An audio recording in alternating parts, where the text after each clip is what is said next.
We've been concentrating on our healthcare assistants at level 2 and level 3. We have a lot of converters, so it's our existing staff who have been progressing to get the skills and upskilling in that area. And we have a programme for young people as well, coming in with healthcare assistants, where they get the level 2, we hopefully employ them, and then they go on to their level 3 as well.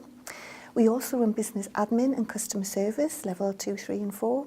And we've recently run a pilot with Durham College for the level 5 assistant practitioner with the apprenticeship. So we're sort of trying to build up our portfolio all the time when new opportunities come along.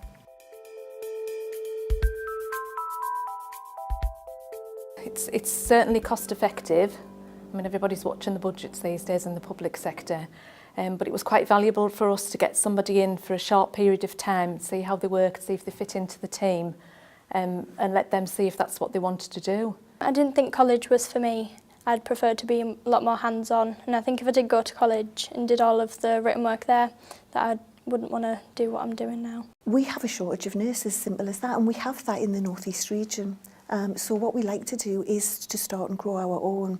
We have a number of excellent healthcare assistants who would very much like to progress to be nurses, but the way the funding it works at the moment, they would have to give up a full-time job and go into full-time study. We've got excellent healthcare assistants already. They know what the job is, they know what it entails, and then we can try and get them on the nurse apprenticeship programme, retain them with us. We think for attrition and loyalty that they'll actually stay with us for a longer period of time as well. And some of the young people have already gone off to be nurses. You can do as much theory, but being hands-on you learn a lot more, and actually gaining qualifications, because I've got my MVQ level 2 and I'm currently working towards my MVQ level 3 whilst I'm in employment.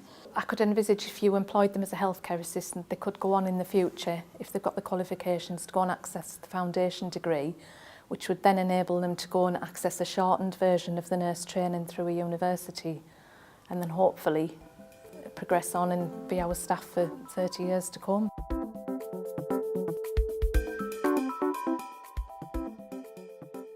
First of all, what we do is we ask the apprentices who are interested in the positions to come along for an information day where we go through what will be expected of them, what they can expect from us. Following that, they're then shortlisted by Durham College for an interview. From the minute go, they have my contact details and I'm there to support them for their welfare. So what the apprentices ideally need and what they get from me is somebody who's not involved in their day-to-day clinical activities, someone who they can come to and check that they are being given the right information. Coming into the apprenticeship, I kind of knew the basis of an apprenticeship, but I didn't know what was involved. So I wanted to know what kind of learning we were going to do. But then the trust held an open morning where they explained everything. They had a previous student of an apprenticeship who had got employed, who spoke about her experiences, and then explained what the kind of training would be given, as well as the learning side of it all. So if we do have an apprentice going into an area that we haven't had apprentices before, that relationship starts with a meeting with myself and the placement manager.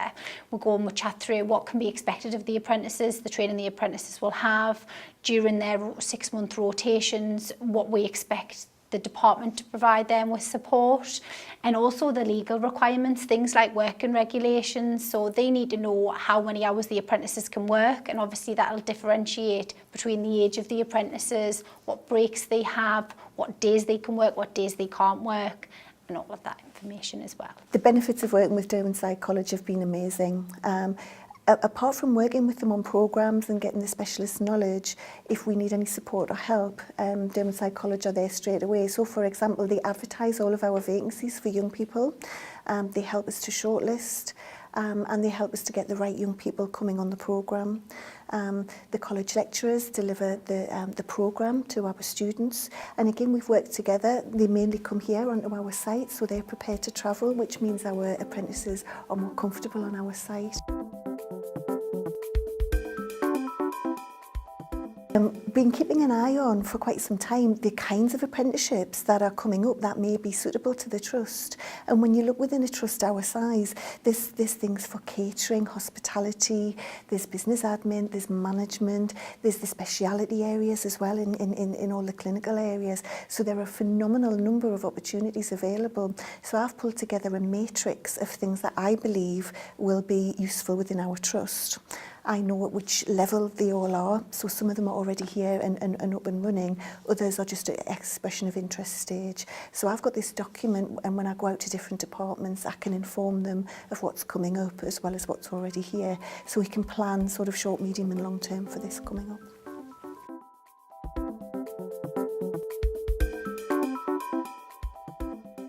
Don't think it's easy. It's very hands-on and you need to have a strong mind. And don't just do it because you get paid, do it because you really want to do it.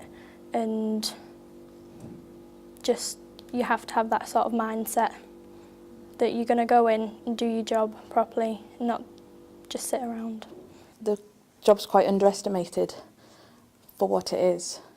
So I think by gaining experience before jumping in with both feet, I'm glad I did it that way myself, so I would definitely recommend it to other people to do it that way.